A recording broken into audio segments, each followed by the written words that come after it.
नमस्कार दोस्तों, मैं मुनीराज अपने YouTube चैनल मुनी क्लासेस पर आपका स्वागत करता हूं। आज हम सामाजिक समूह की परिचर्चा के क्रम में आज दूसरे पार्ट को लेकर आए हैं, जिसके अंतर्गत हम प्राथमिक समूह व द्वितीयक समूह की बात करेंगे। तो अगर आप चैनल पर नए हैं तो चैनल को सब्सक्राइब करिए। अगर वीडियो को लास्ट तक पसंद आए तो लाइक करिए। बेल आइकन को ज़रूर प्रेस करिए ताकि नोटिफिकेशन जब हम वीडियो अपलोड करें तो नोटिफिकेशन आप तक जल्दी से जल्दी पहुंच जाए। तो आइए प्रारंभ करते हैं। प्राथमिक समूह। पहली बात तो ये है कि हम अपने जीवन में पता नहीं कितने समूहों से जुड़ते हैं और उसका अंग बनते हैं, लेकिन ऐसा नहीं कि हमारा सभी प्रकार के समूहों से बराबर उतना ही लगाव रहता है या उतनी ही घनिष्ठता रहती है। कुछ ऐसे समूह होते हैं जिनसे हम आवश्यकता पड़ने पर ही उनमें शामिल होते हैं और कुछ ऐसे समूह होते हैं जिनका हम स्वाभाविक सदस्य बन जाते हैं, न कि ये हमारी इच्छा पर निर्भर करता है। तो इसी घनिष्ठता के आधार पर कि हम किस समूह से कितना घनिष्ठ जुड़े हुए हैं, इसी घनिष्ठता के आधार पर C.H.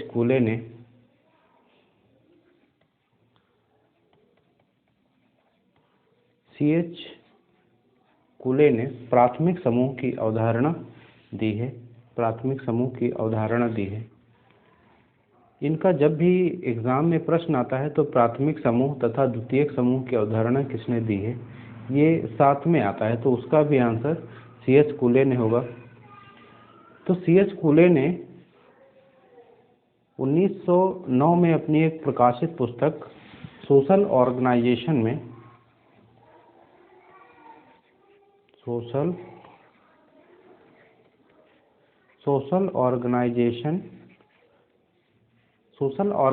में प्राथमिक समूह की अवधारणा प्रस्तुत की थी। तथा एक और इनकी पुस्तक आती है, दूसरी एक पुस्तक आती है इंट्रोडक्टरी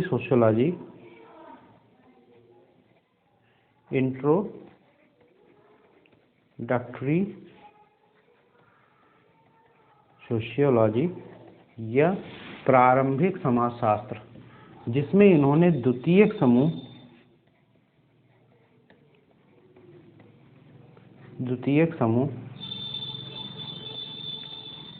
की अवधारणा प्रस्तुत की। तो प्राथमिक समूह की अवधारणा C.H. कूले ने अपनी पुस्तक सोशल ऑर्गेनाइजेशन में प्रस्तुत की है। तो प्राथमिक समूह होते क्या हैं?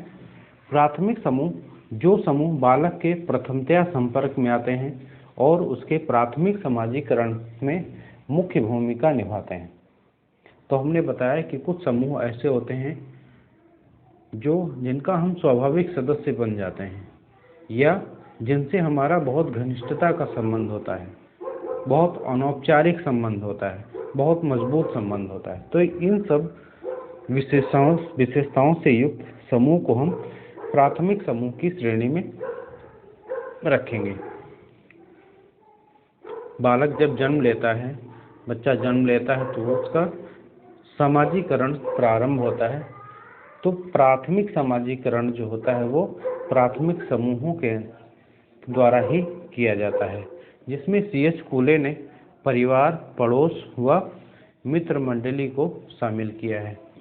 प्राथमिक समूहों की श्रेणी में ये अक्सर क्वेश्चन पूछ लिया जाता है। परिवार, पड़ोस व मित्र मंडली या खेल समूह को C.H. कूले ने प्राथमिक समूह की श्रेणी में रखा है। तो प्राथमिक समूह की अवधारणा कुछ हद तक आपकी समझ में आ गई होगी कि घनिष्ठता के आधार पर या संबंधों के स्वरूप के आधार पर प्राथमिक समूह व द्वितीयक समूहों को बांटा गया है, जिसमें C.H. कूले ने प्राथमिक समूह की अवधारणा प्रस्तुत की है, जबकि उन्होंने चर्चा एक अगली पुस्तक इंट्रोडक्टरी सोशियोलॉजी में भी द्वितीयक समूह की है। तो ये बहुत ही प्रसिद्ध क्वेश्चन है, बहुत ही इम्पोर्टेंट क्वेश्चन है कि सोशल ऑर्गेनाइजेशन पुस्तक किसकी है, तो ये C.H. कूले होगा। और परिवार, पड़ोस व मित्र मंडली को प्राथमिक समूह की श्रेणी में किसने रखा है, तो भी C.H. कूले आंसर होगा।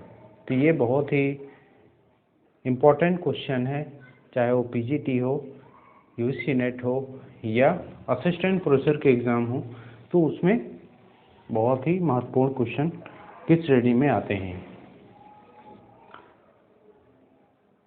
तो हम अगर इनकी विशेषताओं की बात करें, प्राथमिक समूह की विशेषताओं की, तो पहले हम ये देख लेते हैं कि C.H. कूले ने प्राथमिक समूह को किस प्रकार परिभाषित किया है।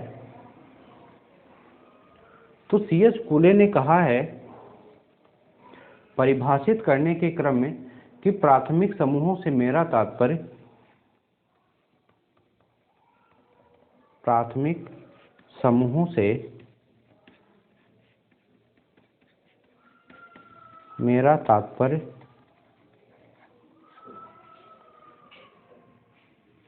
जिनमें आमने सामने के सहयोग,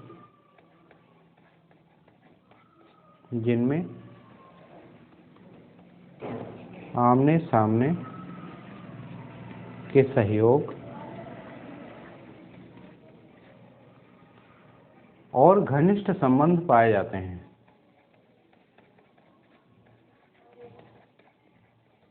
घनिष्ठ संबंध पाए जाते हैं। तो C.H. कूले ने आमने सामने, फेस टू फेस रिलेशन या आमने सामने के संबंध और घनिष्ठ संबंध, इन दो चीज़ों को बहुत ही महत्वपूर्ण माना है प्राथमिक समूह होने के लिए। और आप परिवार, पड़ोस और मित्र मंडली को इसीलिए ये प्राथमिक समूह की श्रेणी में रखते हैं, क्योंकि ये आमने सामने के संबंधों पर आधारित हैं और घनिष्ठ संबंधों में इनकी घनिष्ठता होती है। एक और बात कही है C.H. कूले ने, ये दोनों स्टेटमेंट बहुत महत्वपूर्ण हैं और किसी भी क्वेश्चन में किसी भी एग्जाम में पूछे जा सकते हैं। एक और स्टेटमेंट है प्राथमिक समूहों के संदर्भ में कि ये बहुत अर्थों में प्राथमिक हैं। ये कूले ने कहा है कि ये बहुत अर्थों में प्राथमिक हैं,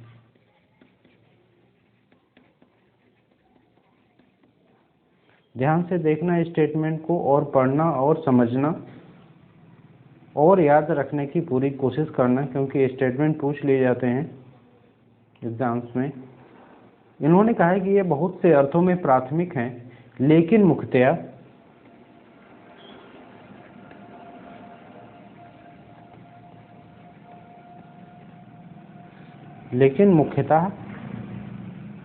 इस अर्थ में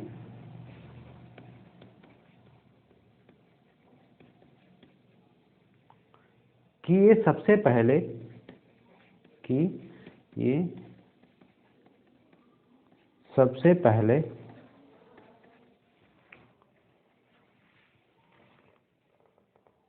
व्यक्ति के चरित्र एवं आदर्शों का निर्माण करते हैं।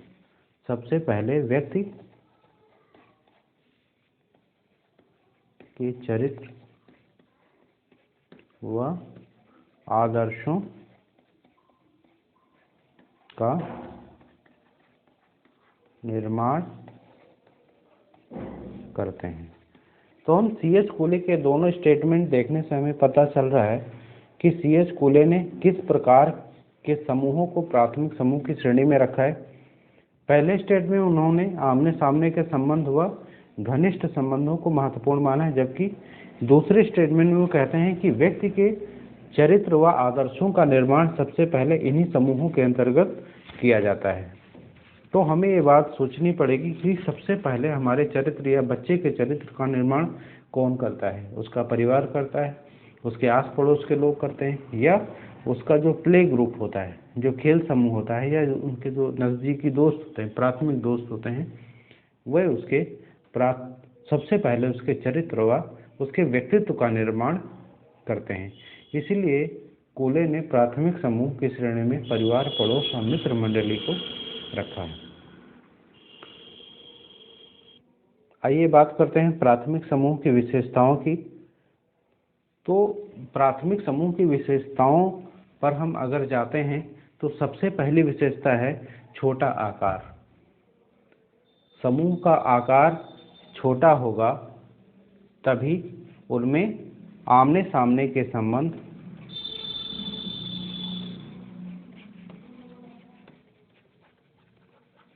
व घनिष्ठता आएगी। क्योंकि अगर छोटा आकार नहीं होगा, पर्सन टू पर्सन, व्यक्ति टू व्यक्ति मिल नहीं रहा है, व्यक्ति व्यक्ति से मिल नहीं रहा है, तो उनमें लगाव भी उतना नहीं होगा। तो प्राथमिक समूह होने के लिए छोटा आकार होना आवश्यक है। दूसरी विशेषता है आमने सामने के संबंध। अगर आकार छोटा होगा समूह का तो वह इंडिविजुअली एक दूसरे को जान रहे होंगे, समझ रहे होंगे। इसका अर्थ एक दूसरे के प्रति वे चेतनामय होंगे। इसीलिए आमने सामने के संबंध प्राथमिक समूह की दूसरी विशेषता है। और एक है तीसरी विशेषता, शारीरिक समीपता। प्राथमिक समूह के पहले ये विशेषता हुआ करती थी, लेकिन आजकल के आधुनिकीकरण या के युग में प्राथमिक समूह के सदस्य भी दूर दूर रहते हैं, लेकिन वे फ़ोन से या कैसे भी हो टच में ज़रूर रहते हैं, रोज़ संपर्क करते हैं, एक दूसरे से बात करते हैं। तो वो फिजिकल समीपता कोई इतना आवश्यक नहीं है, लेकिन ये पहले ये विशेषता महत्वपूर्ण थी, लेकिन अब उतनी प्राथमिक समूह के लिए नहीं है। तो छोटा आकार, आमने सामने के संबंध और औपचारिक अनौपचारिक संबंध। कोई औपचारिक संबंध यहाँ नहीं होते हैं। संबंध जब अनौपचारिकता पर आधारित होते हैं, अनौपचारिक संबंध या किसी ज़रूरत या उद्देश्य से एक दूसरे से लोग नहीं मिलते हैं, जबकि औपचारिक संबंधों में अगर कोई आवश्यकता होगी तभी व्यक्ति मिलेंगे, एक साथ काम करेंगे। जैसे समिति में कहा गया था कि एक औपचारिक समूह है या औपचारिक संगठन है जो किसी उद्देश्य की पूर्ति के लिए मिलकर काम कर रहा है, लेकिन प्राथमिक समूह में अनौपचारिकता पाई जाती है। इनमें स्वाभाविक संबंध बनते हैं। तो इसीलिए प्राथमिक समूह के सदस्यों में अनौपचारिक संबंध पाए जाते हैं। अगला है संबंधों की घनिष्ठता। संबंधों में घनिष्ठता होती है तो एक दूसरे से संबंध का जो स्वरूप होता है वो घनिष्ठता लिए हुए होता है। घनिष्ठता इस सेंस में होती है कि एक ये संबंध लंबी अवधि के होते हैं, लंबी अवधि के होते हैं। जब कुछ लोग बहुत लंबे समय तक एक साथ रहते हैं तो फिर वो संबंध घनिष्ठ हो जाते हैं धीरे धीरे। अगर समय पर भी निर्भर करता है कि कोई कितने साल से आसपास रह रहा है। यहाँ तो प्राथमिक समूह के सदस्य कई सालों से रह रहे होते हैं, तो इसीलिए उनमें संबंधों की घनिष्ठता आ जाती है। चाहे वो परिवार ले लीजिए, पड़ोस ले लीजिए या फिर मित्र समूह, तो इनमें एक घनिष्ठता पाई जाती है। अगला है संबंध स्वयं साध्य होते हैं। संबंध स्वयं साध्य होते हैं। यहाँ पर किसी लक्ष्यों की पूर्ति के लिए संबंध नहीं स्थापित किए जाते हैं, संबंध बनाना ही उनका उद्देश्य होता है। प्राथमिक समूह में जो संबंध स्थापित किए जाते हैं उनमें किसी विशेष उद्देश्य को प्राप्त करने की भावना निहित नहीं होती। किसी उद्देश्य की प्राप्ति के लिए प्राथमिक समूह में संबंध स्थापित नहीं किए जाते हैं। संबंध ही अंतिम लक्ष्य होते हैं, या संबंध स्थापित करना ही एक लक्ष्य होता है। अगली विशेषता है लक्ष्य या उद्देश्यों में समानता। तो प्राथमिक समूह में लक्ष्यों में समानता रहती है। जैसे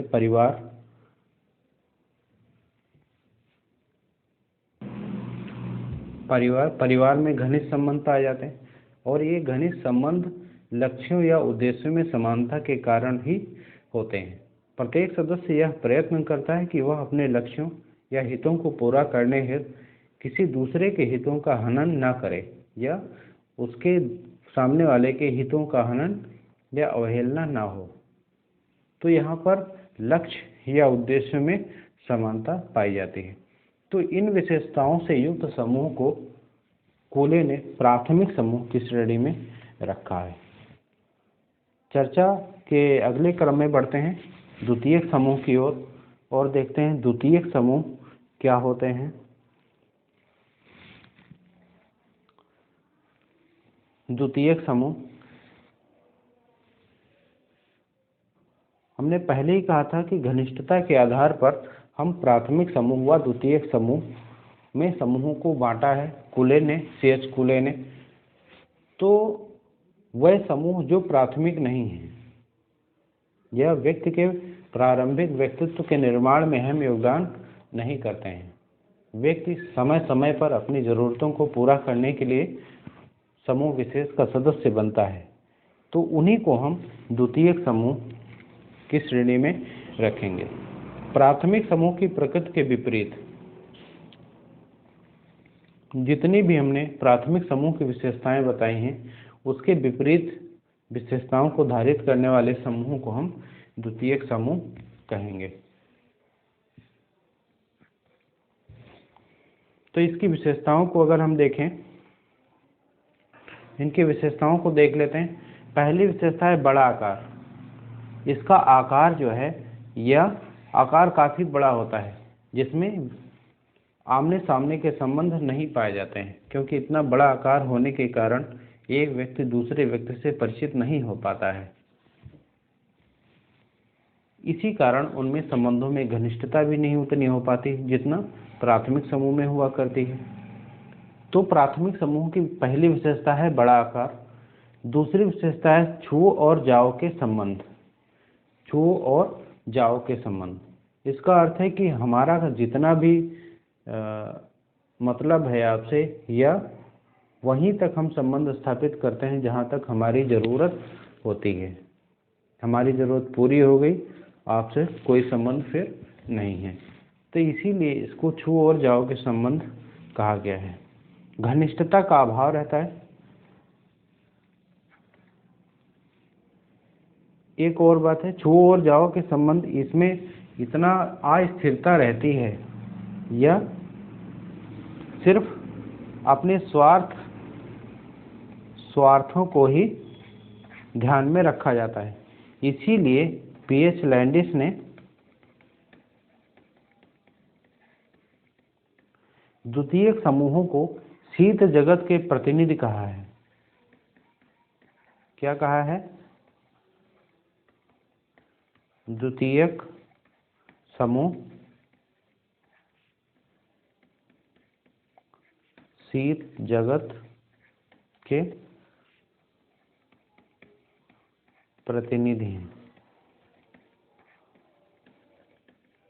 द्वितीयक समूहों को P.H. लैंडिस ने शीत जगत के प्रतिनिधि कहे, क्योंकि इनकी स्थिरता नहीं है, इनमें संबंधों में स्थिरता नहीं है और बहुत ही क्षणिक हैं।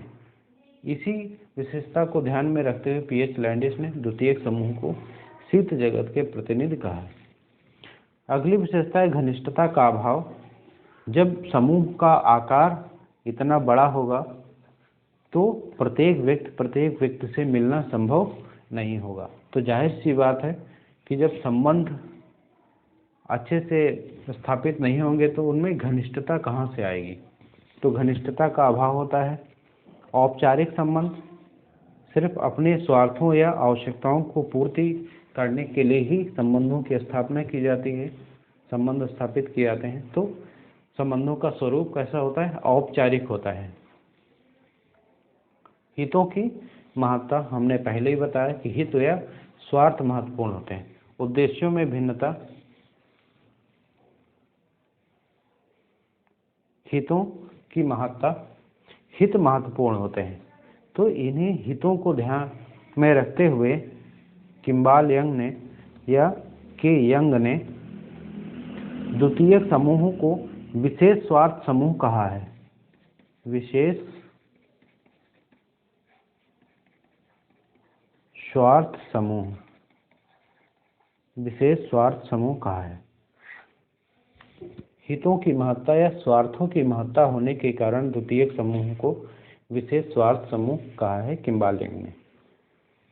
अगली विशेषता उद्देश्यों में भिन्नता। सभी व्यक्तियों के उद्देश्य एक नहीं होते हैं, सभी के उद्देश्य भिन्न होते हैं।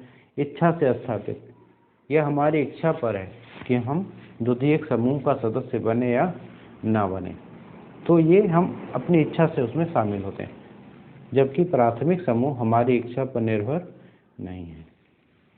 तो विभिन्न विद्वानों ने द्वितीयक समूह के संदर्भ में क्या कहा है, आइए बात करते हैं।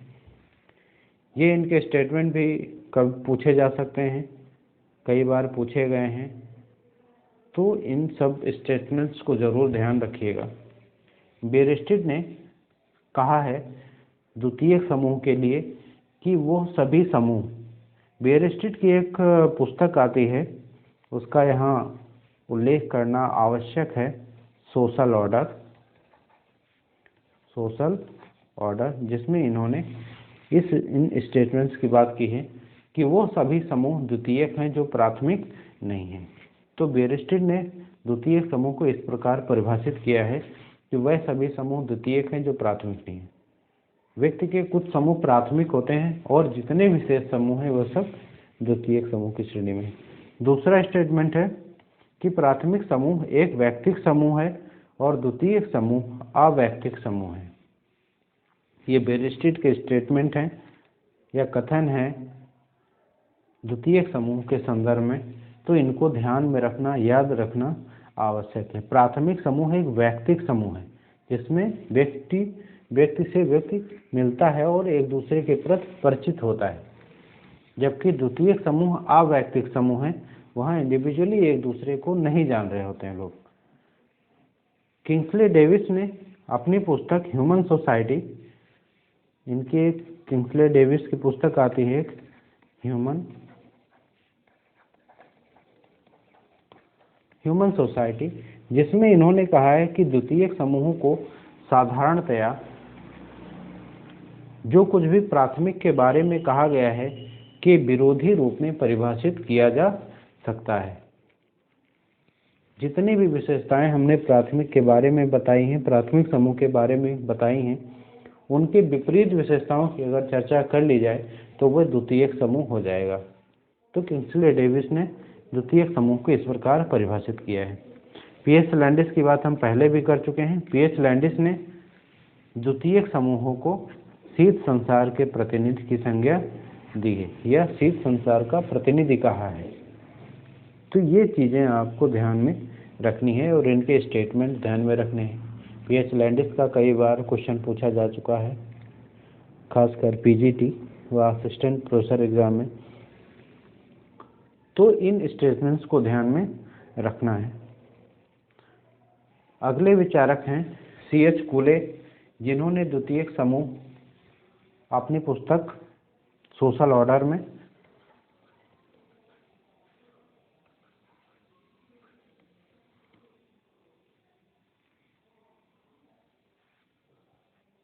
व इंट्रोडक्टरी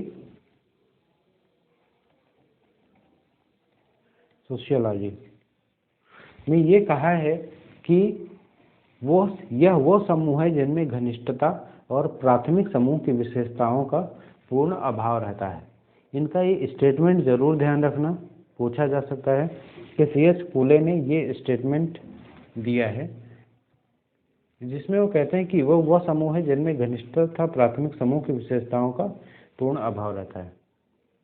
ऑगबर्न और निमकॉफ ने द्वितीयक समूह को परिभाषित करते हुए कहा है कि द्वितीयक समूह वह समूह है जिनमें घनिष्ठता की कमी का अनुभव होता है।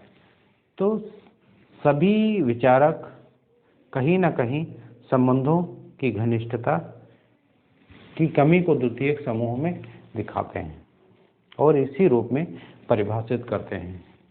तो हम द्वितीयक समूह व प्राथमिक समूह की चर्चा इस सेशन में हमने की।